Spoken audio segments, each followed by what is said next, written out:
There were also things changing in Tejas.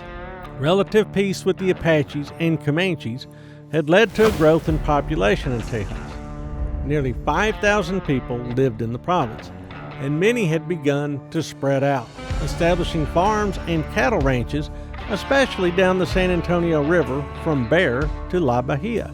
To the south, the population of Nuevo Santander was 10 times larger than Tejas, with most of these people living south of the Rio Grande. Cattle would be the new pathway to wealth.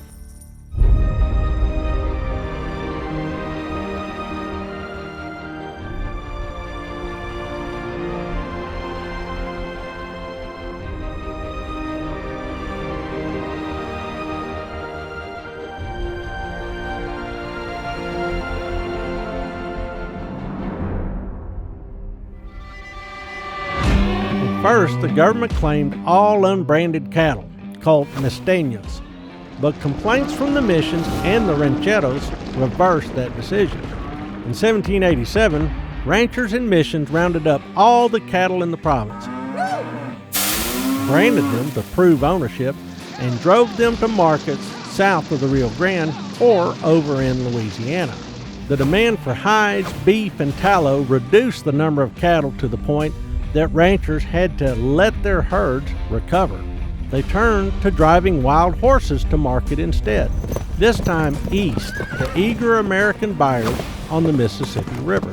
Working this livestock required skilled vaqueros. We called them cowboys, and the best were those that the missions had trained. As the ranching business began to grow in Tejas, the missions faded away.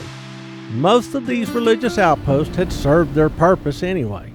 Their native peoples had assimilated as Spaniards, and many had moved away. Few peoples remained for the Padres to teach lessons on faith and culture.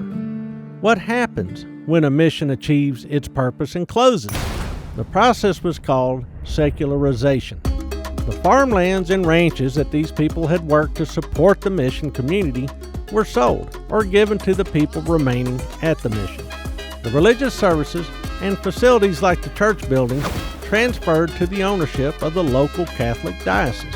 Sometimes each mission community became its own village and parish. The former residents ended up working land of their own or worked for nearby landowners. Some people stayed close to the former mission.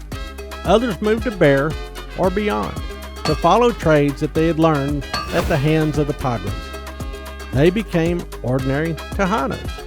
Mission San Antonio de Valero was the first mission to be secularized. It transformed into the Pueblo de Valero in 1793. The age of the missions was ending.